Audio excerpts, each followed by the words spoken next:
The mattress dipped, a slow, heavy yield that signaled the shift in gravity I was rapidly becoming addicted to. It was just past 2 a.m. The room was dark, thick with the silence of the house, but the scent of vanilla lotion and warm skin cut through it immediately. Sarah was climbing into my bed for the third night in a row. Her voice was a rasp against the pillow, barely audible in the gloom. "It's your mattress," she murmured, pulling the duvet up to her chin, her back turned to me. "It's just too soft. That guest bed is like sleeping on concrete." It was a flimsy shield, a transparent lie we were both agreeing to hold up. Because she was engaged, and I was just the safe friend. And in this town, that distinction was the only thing keeping the roof from caving in on us. To understand why I let her stay there, breathing steadily in the space where usually only my solitude existed, you have to go back a week. Before Sarah, my life in Oak Haven had a specific, quiet cadence. I had returned 2 years ago to take over the family bookstore, settling into a rhythm that was predictable and safe. I drank my coffee on the back porch, watching the mist lift off the river. I worked in the quiet hum of the shop, surrounded by paper and dust. I went to bed alone, my sheets cool and undisturbed. It was a life without complications, a life where I had successfully compartmentalized the past. Then Sarah came back. She arrived not with a gentle knock, but with the frantic energy of a woman trying to outrun her own thoughts. She was renovating her grandmother's old Victorian on Elm Street, a massive, crumbling project that seemed to mirror her own internal state. She stood on my doorstep that Tuesday afternoon, covered in drywall dust, her hair pulled back in a messy knot, looking like she was vibrating with stress. But the first thing I saw wasn't the dust or the exhaustion. It was the ring. A diamond that seemed entirely too large for her hand, catching the afternoon light with a sharp, cold flash. "The floors," she said, breathless, bypassing a greeting entirely. "The contractors are sanding the floors. The fumes are toxic. I can't stay there, and Mark is stuck in the city until the weekend for the merger." She looked at me then, those brown eyes wide and pleading, and I felt that old, dangerous pull. The one I had spent high school and college trying to bury under layers of platonic friendship. "Can I crash here? Just for 2 weeks? I promise I'll be a ghost." I should have said no. I should have suggested the bed and breakfast on Main Street, but the protective instinct kicked in before my brain could catch up. I was her safe place. I had always been her safe place. "Of course," I said, stepping back to let her in. "You don't even have to ask." That was the mistake. Or maybe it was the inevitable conclusion of a decade of silence. Sarah wasn't just a friend in Oak Haven. She was the town's darling, the perfect bride-to-be, returning to her roots to build a nest for her perfect fiance. Every trip she made to the hardware store was cataloged by the locals. Every coffee she bought was a topic of conversation. The pressure on her was a physical thing, a tight corset of expectations that she couldn't breathe in. She needed an escape, and without thinking, I had offered myself up as the sanctuary. When she walked into my hallway, dropping her bags with a heavy thud, the air in the house changed. It wasn't just occupied anymore, it was charged. I watched her wipe a smudge of dust from her cheek, leaving a streak of pale skin, and I felt a sudden, sharp realization. Having her in my town was one thing. Having her in my house, within the walls where I let my guard down, was something else entirely. I told myself it was just a favor. I told myself we were adults, that the ring on her finger was a boundary neither of us would cross. I didn't know then that boundaries are just lines in the sand, and the tide was already coming in, relentless and slow. The bags were unpacked, the guest room was prepared, and I foolishly thought I was still in control. We started with the best intentions. This was a rescue mission, not a sleepover. I set up the guest room with the crispest linens I owned, the ones I usually saved for my mother's rare visits. It was a perfectly serviceable room, separated from my sanctuary by a bathroom and 10 feet of creaky oak floorboards. That distance felt like a moat. It was necessary. But houses in Oak Haven have a way of conspiring against privacy. They breathe. They settle. And that first night, The silence of my own bedroom felt heavier than usual. I lay there, staring at the ceiling, acutely aware that the emptiness next to me was a choice, while down the hall, the guest room was alive. I could hear her, not clearly, just the soft thud of a suitcase being shifted, the click of a lamp, and then the pacing. Sarah had always been a pacer. In college, she walked miles in her dorm room before finals. Now, she was walking miles on my guest room floor. Every creak traveled through the frame of the house and settled in my chest. It was a rhythm of anxiety I knew too well. I checked the clock. 1:14 a.m., then 1:45 a.m. The pacing stopped, followed by the groan of the guest bed springs, then silence, then the pacing again. It was 2:03 a.m. when my door handle turned. It wasn't a dramatic entrance. No storm outside, no crashing thunder. Just the soft click of the latch and the sliver of hallway light cutting across my duvet. I propped myself up on my elbows, blinking against the sudden break in the darkness. Sarah stood there. She was wearing an oversized t-shirt from a concert 3 years ago, her legs bare, her hair a tangled halo around her face. She looked small, defeated, and entirely too beautiful for 2 a.m. on a Tuesday. "I can't do it," she whispered. Her voice was rough, stripped of the polished bride-to-be cadence. "Is it the fumes?" I asked, my voice thick with sleep. "Can you smell them from here?" "No," she said, stepping into the room. She hugged her arms around herself. "It's the bed. I don't want to be high maintenance, but it's like sleeping on concrete. My back is seizing up. I've been staring at the ceiling for 3 hours, trying to find a position that doesn't hurt. I knew that mattress. It was firm, yes, but concrete was a stretch. Yet, looking at her standing in the shadow of the doorframe, shifting her weight from foot to foot, the objective reality of the mattress density didn't matter. What mattered was that she was uncomfortable, and I had the solution. But I paused. My brain, the rational part that managed inventory and paid taxes, threw up a flare. Inviting her in changes this. It shifts the dynamic from roommates surviving a renovation to something porous. My bed was my private space. It was the one place in this town where I didn't have to perform, where I didn't have to pretend that watching her plan a wedding to a man named Mark didn't feel like a slow-motion car crash. Then I looked at her hand. Even in the dim light, I knew the ring was there. That ring was a shield. It was a declaration of unavailability.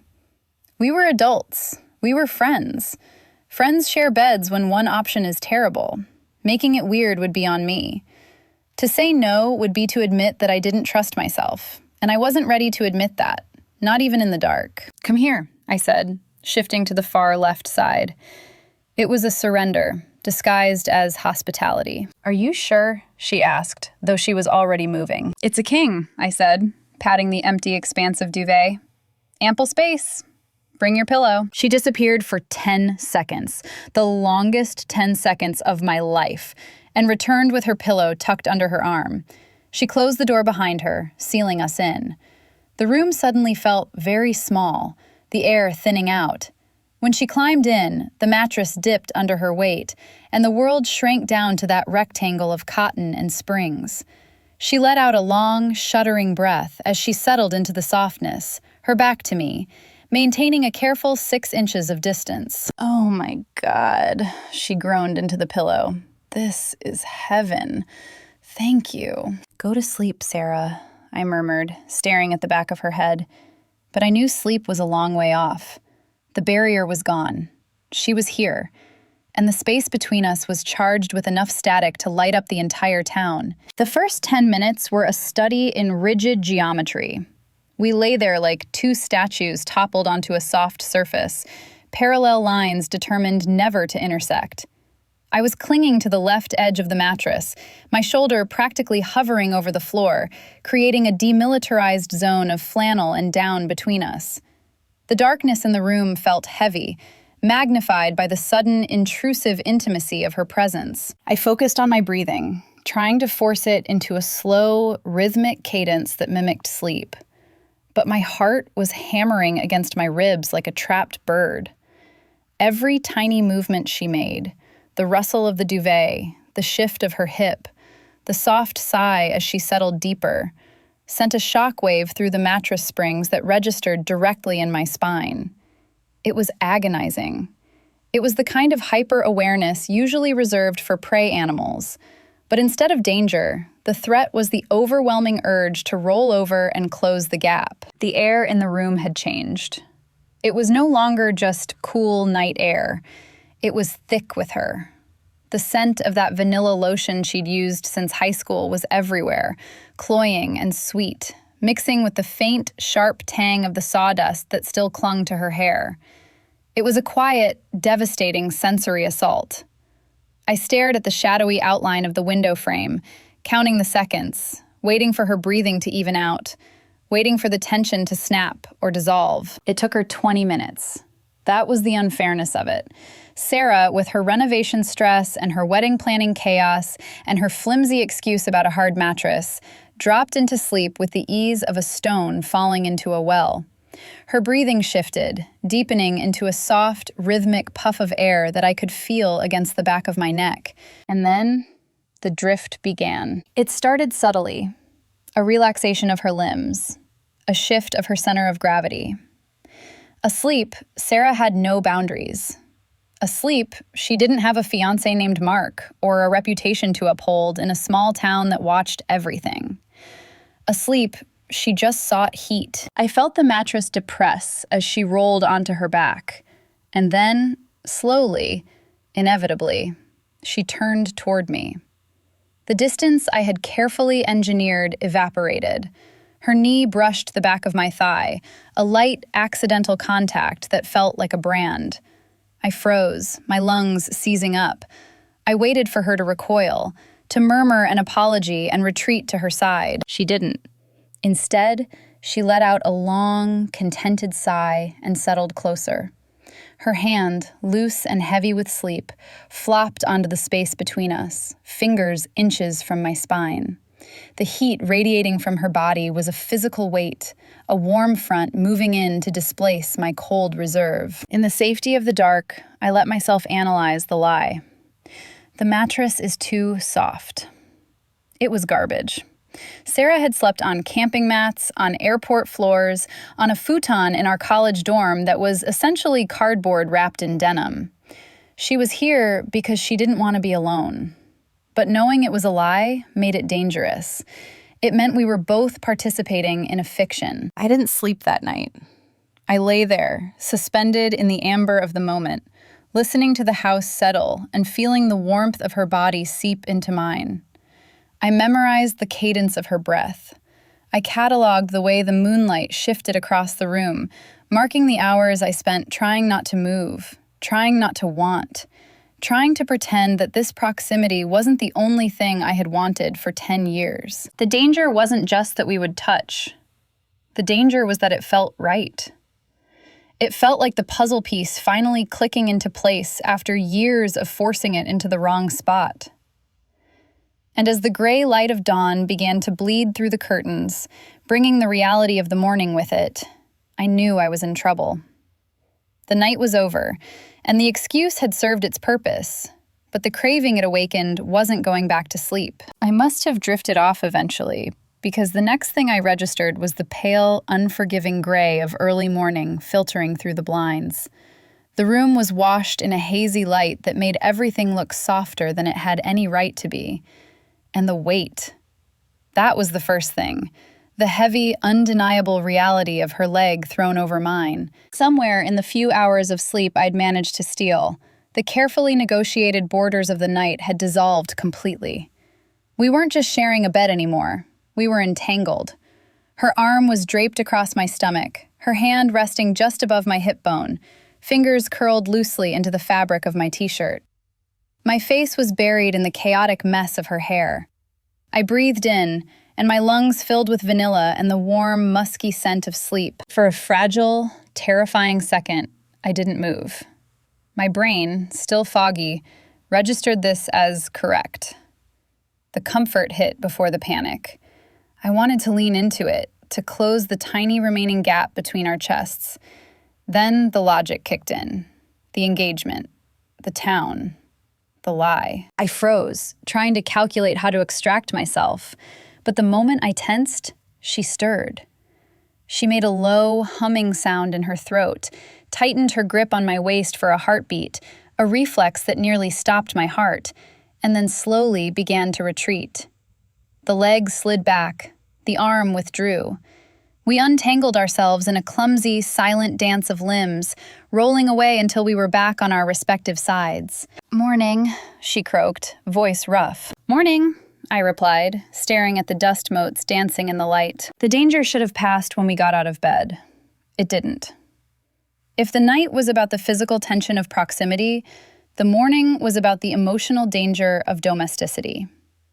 We stood side by side at the double vanity, a space I had occupied alone for 2 years. The mirror was wide enough for two, but we gravitated toward the center. I watched her reflection as she pulled her hair back into a messy bun, exposing the curve of her neck. We brushed our teeth in companionable silence, the rhythm strangely synchronized. Our elbows bumped, a soft, accidental collision of bone, and neither of us apologized. We just adjusted, making space without moving away. It felt practiced. It felt like we had been doing this for a decade. Down in the kitchen, the sunlight was brighter, less forgiving. I made coffee, French press, strong, while she sat on the counter swinging her legs. She was wearing one of my old college hoodies, the sleeves pulled down over her hands, looking smaller than she ever did when she was in bride mode. She wasn't wearing the ring yet. For this hour, in this kitchen, she wasn't engaged. She was just Sarah. "You have good energy here," she said, wrapping her hands around the steaming mug. She looked around my kitchen, at the mismatched plants and the stack of books. "The city is just noise. Here, the house breathes." "Old houses breathe because they have bad insulation," I deflected, leaning against the refrigerator to put distance between us. "No," she said, eyes locking onto mine over the rim of her mug. "It's safe. I slept better last night than I have in months." She took a sip, hiding a small, contented smile.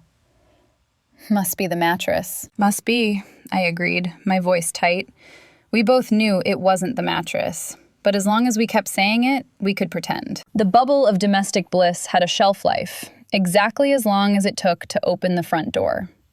Inside the house, we were just Sarah and me, sharing coffee and accidental elbow brushes in a world that felt suspended in time. Outside, we were a public spectacle. The transformation was instant and painful to watch. As soon as we crossed the threshold of the local market, Sarah's posture changed.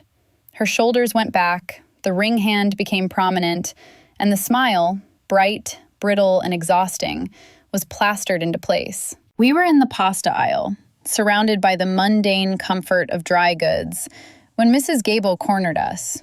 She was the town's unofficial historian and primary distributor of gossip, a woman who treated information like currency. "Sarah, you're glowing," she chirped, ignoring me entirely to focus on the bride-to-be.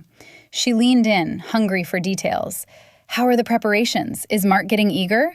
I saw the tent company trucks heading up toward the venue yesterday." I stood there, gripping the handle of the shopping cart until my knuckles turned white. Sarah laughed, a bright, tinkling sound that I knew wasn't her real laugh. It was polished, hollow, and perfectly timed. "Oh, he's wonderful," Sarah said, touching Mrs. Gable's arm with a practiced intimacy. "We're just so excited to get the house ready first. Nesting, you know? It's a lot of work, but it's a labor of love." A sharp, hot spike of jealousy twisted in my gut. It wasn't just that she was lying. It was that she was so good at it. It was the realization that to the rest of the world, I was just a footnote in her story. I was the friend holding the basket while she built a life with someone else. But I knew something Mrs. Gable didn't. I knew how Sarah slept. I knew the way she sought heat in the middle of the night. I knew that the glow wasn't from wedding excitement. It was from 8 hours of deep, unmedicated sleep next to me. I possessed the truth of her, while everyone else just got the press release. The reality check came later, back in the safety of my kitchen, stripping away the illusion even further. We were unpacking groceries when her phone buzzed on the counter. Mark flashed on the screen. She hesitated, her hand hovering over the device like it was hot, before she tapped answer and put it on speaker. "Babe." His voice filled the room. It was loud, confident, and utterly devoid of intimacy.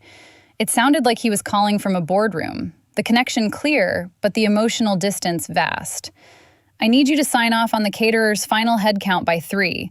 And did you call the contractor about the subflooring? The quote looked high. We need to push back on labor costs." He didn't ask how she was. He didn't ask about her day. He didn't ask if she was sleeping. He was managing a project, and she was just another vendor to coordinate. The contrast between the intimacy of our morning, the shared silence, the coffee, the soft light, and this barrage of logistics was jarring. Sarah leaned against the counter, shrinking into herself. She looked tired, the glowing bride mask dissolving instantly. "I'll handle the caterer, Mark. The floors they're complicated. It's an old house. You can't just rush the leveling." "Just get it done," he said, the static of the city buzzing in the background, a world away from our quiet kitchen. "I'm swamped. I'll try to get down there Friday, but don't count on it. The merger is eating me alive." "Okay," she whispered. "Love you." "Yeah, talk soon." Click. The silence that followed was deafening. Sarah didn't look at the phone. She looked at me. Her eyes were wide, dark, and filled with a desperate need for grounding. It was a look that stripped away the grocery store performance entirely. In that moment, with the dial tone still echoing, the contrast was brutal. He had the ring, the date, and the public claim. But he didn't know how to talk to her. He didn't know that she needed soft tones and patience. He was loud and practical, discussing logistics while she was drowning in the deep end. She didn't say anything. She just reached out and took the carton of milk from my hand to put it in the fridge, her fingers brushing mine, slow, deliberate, and lingering. It was a silent apology. It was a plea. "He is the plan," her eyes said, "but you are the reality." We finished unpacking in silence, but the air had shifted again. The outside world had intruded, loud and demanding, but it had failed to pull her away. If anything, the cold practicality of his voice had just pushed her further into the warmth of my kitchen. And tonight, I knew, she wouldn't be thinking about head counts. She would be thinking about how quiet it was here, and how soft the mattress felt when the lights went out. Over the next 48 hours, the atmosphere in the house shifted from awkward roommates to something that felt dangerously like a marriage. The invisible lines we had drawn on the floorboards didn't just blur, they evaporated. It wasn't a sudden explosion of passion, but a slow, terrifying erosion of the distance meant to keep us safe. Passing the salt at dinner, our fingers stayed connected a second too long, a static charge neither of us acknowledged but both felt. The air in the house grew thick, pressurized by the weight of what we weren't saying. The turning point came Thursday night. It was raining, again, a relentless downpour sealing the house off. We were in the living room, lights dimmed, watching a movie neither of us was paying attention to. The blue light from the television flickered across the walls, casting long, dancing shadows that made the room feel smaller, more intimate. Sarah started curled up on the opposite end of the couch, wrapped in a blanket, staring at the screen. But as the movie dragged on, gravity did its work. She shifted, sliding down the cushions until her body was no longer upright, but angled toward me. Then, with the casual inevitability of water flowing downhill, she rested her head on my shoulder. I froze. This was a violation of the treaty. This was cuddling. But Sarah didn't seem to notice. She sighed, a long, ragged exhale emptying tension from her lungs, and nestled closer. The smell of her shampoo, something floral and clean, filled my senses. Then came the hand. It started as a simple adjustment, but her hand came to rest on my thigh. It wasn't a grip, it was a landing. Her palm was warm through the denim of my jeans, her fingers curled loosely, resting just above my knee. It felt absent-minded, but the weight of it burned. It was a claim, an anchor. Every nerve in my leg screamed, hyper-aware of the pressure of her thumb, the heat from her skin. I stared at the TV, terrified that if I moved, she would pull away. She didn't. She stayed there, her breathing syncing with mine, her hand heavy on my leg. The movie played on, a blur of noise, while my world narrowed down to that point of contact. "You know," I said, my voice sounding rough in the quiet room. I didn't look at her. I couldn't. "You don't have to perform here. You can just be." I felt her head shift as she looked up. Her hair dragged across my neck, a silky friction that sent shivers down my spine. "What do you mean?" she whispered. I turned my head, finding her face inches from mine. "You spend all day being the perfect fiance, the project manager, the happy bride. But right now, you just look like Sarah. And Sarah is enough. You're beautiful when you aren't trying to be what everyone else wants." The compliment landed heavy. The air thickened, the silence suddenly charged. She didn't pull away. She leaned in. It was a fraction of an inch, a microscopic shift in gravity. Her eyes searched mine, wide and dark. For a second, I thought she was going to kiss me. The intent hovered in the space between our mouths. Then, the credits rolled, the music breaking the trance. Sarah blinked, the moment shattering. But she didn't pull back. She just smiled, a small, sad, genuine thing. "Thank you," she said softly. We turned off the lights, plunging the house into darkness. This time, there was no discussion, no theatrical stretching, no complaints about the guest room concrete. The lie had served its purpose. We walked down the hallway, shoulder to shoulder, brushed our teeth, turned off the lamp. When she climbed into my bed, she didn't stay on the edge. She slid toward the middle, toward the heat, and I let her. We were past excuses, just two people in the dark, pretending we didn't know exactly what was happening. There is a specific quality to the darkness at 3 a.m. It acts as a solvent, dissolving the rigid social contracts and polite fictions we maintain while the sun is up. In the daylight, under the scrutiny of the town, we were friends helping each other through a renovation. She was a bride, I was a host.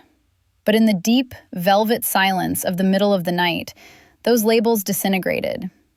We were left as just two bodies sharing a suspended reality, tethered by a gravity that felt increasingly inevitable. We had been lying in silence for 20 minutes. The only sound, the rhythmic hum of the refrigerator downstairs, and the steady, synchronized rise and fall of our breathing. I thought she was asleep. I was counting the shadows on the ceiling, trying to ignore the warmth radiating from her side of the bed, when her voice cut through the dark. "Is this weird?" It was barely a whisper, fragile and terrified. She didn't move. She was still staring up at the ceiling, her profile a faint sketch in the gloom. I knew I should lie. I should say yes, or make a joke, or remind her about the mattress. But the darkness demanded honesty. I turned my head on the pillow to look at her. "Does it feel weird?" "No," she breathed out, the word trembling. "That's the problem. It feels quiet. My brain has been screaming for 6 months, just this constant high-pitched noise of vendors and dates and expectations. But when I'm in here, when I'm next to you, it stops." I felt a tightening in my chest, a mix of triumph and tragedy. "That's not weird, Sarah. That's just safety. Everyone needs a place to put their armor down." "It feels like cheating," she admitted, the confession hitting the air like a physical blow.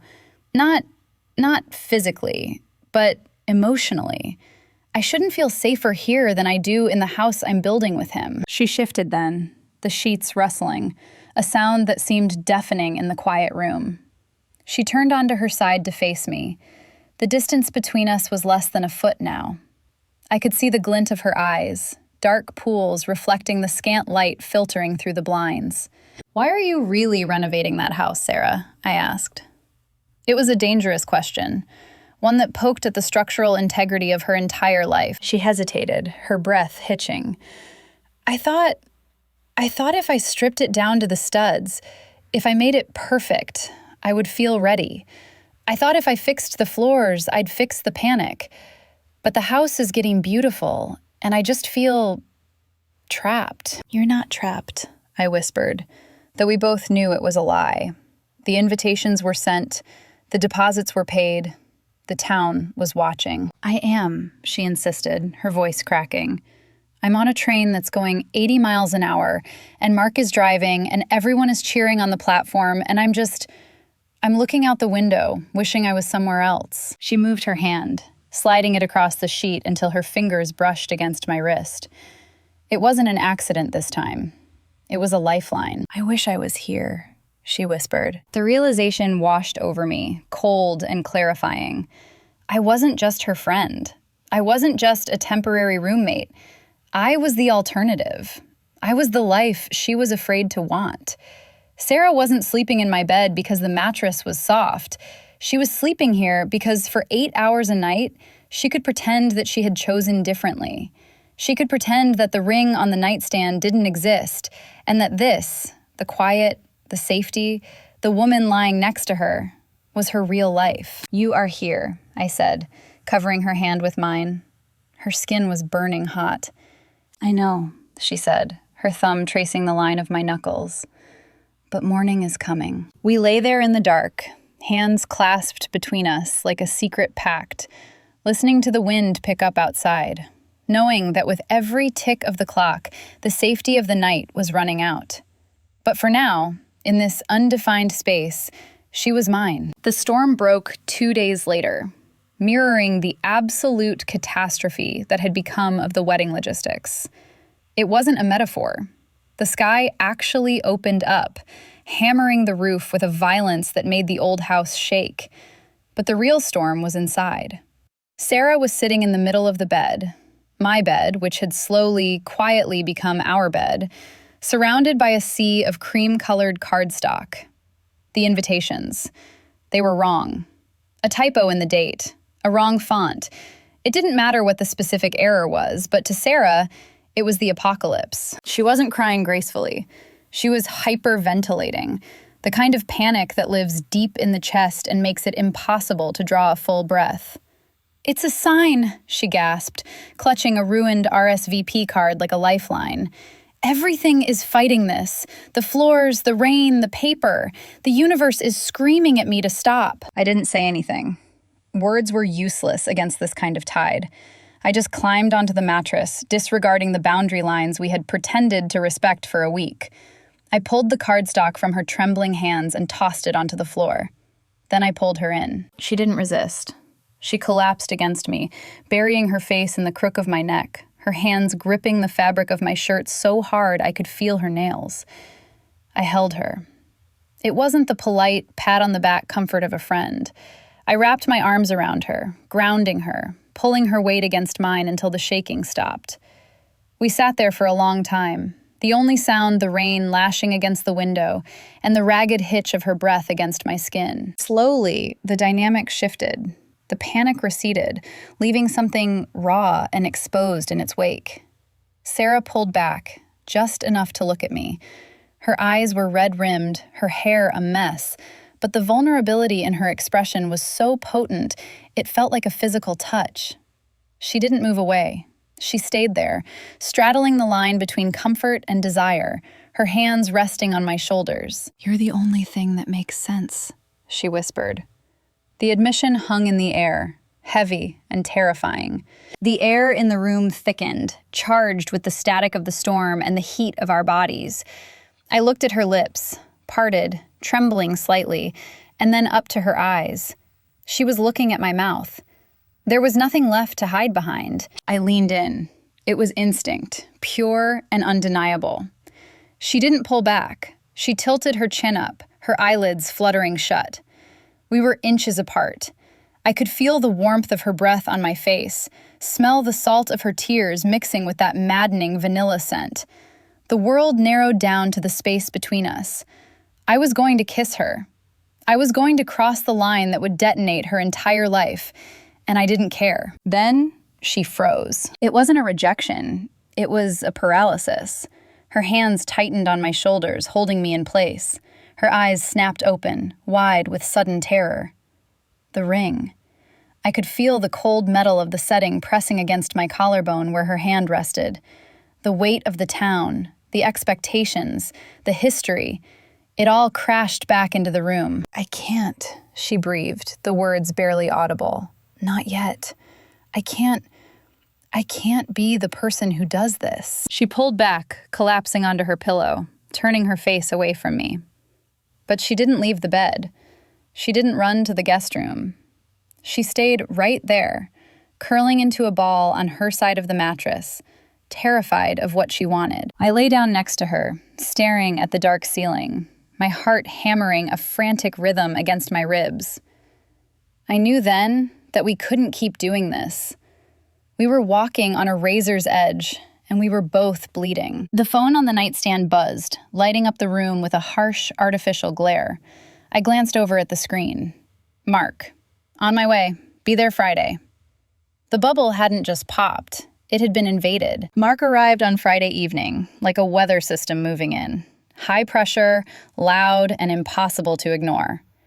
His SUV took up the entire driveway, forcing me to park on the street, a small but significant displacement that set the tone for the weekend. When he walked through the door, he brought the city with him, the sharp scent of expensive, aggressive cologne that instantly overpowered Sarah's subtle sweetness, and a kinetic energy that felt jarring against the quiet stillness we had cultivated. He kissed her in the hallway, a proprietary claim that looked right on paper but felt wrong in the room. He held her waist too firmly. She leaned in, but her hands stayed flat against his chest, a subtle barrier I'm not sure he even noticed. I stood in the kitchen doorway, feeling like an intruder in my own home, watching the man who was the reason for the ring, the renovation, and the lie. "Place looks great," he said, finally acknowledging me with a nod that was polite but dismissive. "Thanks for letting Sarah crash here. I know she can be a handful with the wedding stress." "She's been great," I said, my voice sounding thin. "No trouble at all." Dinner was a masterclass in missed connections. We sat around my small dining table, the three of us forming a triangle where the geometry was all wrong. Mark dominated the space. He talked about the merger, about the incompetence of the contractors, about the wedding vendor who had tried to upsell them on napkins. He spoke at Sarah, not to her. He didn't notice the dark circles under her eyes or the way she was picking at her food. He treated her like a project manager who was falling behind schedule, not a partner who was drowning. I watched her face. She looked exhausted, her smile tight and strained. Every time he reached out to touch her hand or squeeze her shoulder, she didn't pull away, but she didn't lean in. She endured it. The real cruelty came at bedtime. The logistics were brutal and swift. Mark carried his bag into my room, the master suite, because obviously the engaged couple would take the big bed. I was relegated to the guest room, the room with the concrete mattress. Lying there in the dark, listening to the silence of the house, I felt a phantom limb pain that was almost unbearable. I knew exactly what was happening down the hall. I knew Mark was lying on the side of the bed where I had slept for the last week. He was occupying the space where Sarah had curled into me. He was breathing the air that had been ours. The thought of him next to her, oblivious to the ghost of our intimacy that still lingered in the sheets, made me nauseous. The guest room was cold, the silence absolute. I realized then that the mattress excuse had been a mercy. Without it, the distance between us wasn't just physical. It was a chasm. The next morning, I found her alone in the kitchen. Mark was in the shower. The pipes were groaning with the demand. Sarah was staring into her coffee cup like it held the secrets of the universe. She didn't look up when I entered, but her shoulders dropped an inch, a subtle release of tension. "He sleeps like a rock," she murmured, her voice hollow. "He didn't wake up once. He just took up the whole bed." "I know," I said, leaning against the counter, keeping my distance because I didn't trust myself not to touch her. The guest mattress isn't actually that bad, Sarah. She looked up then, and the devastation in her eyes stopped my heart. It's not about the mattress, she whispered. It was never about the mattress. I felt lonely. I was lying right next to him, and I have never felt more lonely in my life. She reached out, her hand hovering in the space between us, desperate for the grounding contact we had lived on for a week. I missed you, she mouthed, the words silent so the sound of the shower wouldn't cover them. I'm right here, I said, though it felt like a lie. I wasn't there. I was on the other side of a line that Mark had redrawn the moment he walked in. He left on Sunday afternoon, a whirlwind departure that mirrored his arrival. He kissed her goodbye, slapped me on the shoulder with a "thanks again, kiddo," and drove off in a cloud of exhaust. The house fell silent instantly. But the air had changed. The pretense was gone. The fiance had come and gone, and in his wake, he had stripped away the last of our defenses. We both knew, as his taillights disappeared around the corner, that we couldn't go back to the way it was before he arrived. The truth was now the only thing left in the room. The silence Mark left behind wasn't empty. I didn't retreat to the guest room that night. Instead, I went straight to the master suite and stripped the bed with a kind of violent efficiency. I tore off the sheets Mark had slept on, bundling them up like contaminated evidence, and threw them into the hamper. I needed to erase him from the fabric of the room. I remade the bed with the soft gray flannel sheets Sarah liked, smoothing the wrinkles with trembling hands. I was standing by the window, watching the streetlights flicker on, when I heard the floorboards creak. These weren't the hesitant steps of that first week. They were steady, determined. Sarah stood in the doorway. She wasn't holding a pillow. She wasn't wearing the silk robe or the oversized hoodie. She was just standing there, looking at me with a clarity that terrified me. "The mattress isn't too soft," she said. Her voice didn't waver. "I know," I replied, turning to face her. She stepped into the room, closing the door behind her with a definitive click. I lied, every night. She took a breath, her chest rising and falling visibly. "I sleep in here because it's the only place where I don't feel like I'm disappearing. With him, with the wedding, I feel like a paper doll, flat, two-dimensional. But when I'm next to you, I have weight. I'm real." She walked to the heavy oak dresser. Her movements were slow, ceremonial. She lifted her left hand, and for a moment, the diamond caught the light one last time. Then, she slid it off. The ring hitting the wood was a tiny clink, but in the quiet room, it sounded like a gunshot. It rolled once and settled, a cold thing abandoned on the perimeter of our lives. "I can't go back to the guest room," she whispered, her hands now bare and trembling at her sides. "And I can't go back to that house on Elm Street. Not with him." I crossed the room. The distance that had defined us for years, the friend zone, the engagement, the safe boundaries, collapsed in 3 strides. I reached out, taking her hands in mine. They were cold, but her palms were sweating. "You don't have to," I said. "But you know what this means. If you stay in this bed tonight, it's not for comfort. It's a choice. And this town doesn't forgive choices like this easily." Sarah looked up at me, her eyes dark and fierce. "I don't care about the town. I spent my whole life trying to make everyone else comfortable. I'm done." She pulled her hands free from mine, only to reach up and cup my face. Her touch was electric, grounding and terrifying all at once. "I don't want a soft mattress anymore. I just want you. I only want you." When she kissed me, it wasn't tentative. It wasn't the accidental brush of skin in the dark. It was a collision. It tasted like relief, like the breaking of a fever. We stumbled back toward the bed, not because it was soft, but because gravity finally won. We fell into the flannel sheets, tangled, unraveling 10 years of silence. There was no my side or her side anymore. There was just the center, where the heat was, burning away every lie we had told ourselves. We didn't sleep much that night, but for the first time, it wasn't because we were afraid to touch. We held on to each other like castaways who had finally found shore. The next morning, the sun hit the abandoned gold band on the dresser.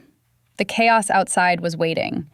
But as Sarah stirred beside me, burying her face in my neck, I knew we could handle the noise. We had finally found our quiet. If you've ever found love where you weren't supposed to look, hit subscribe. Share your story below, and let me know if love is worth the fallout. Until next time.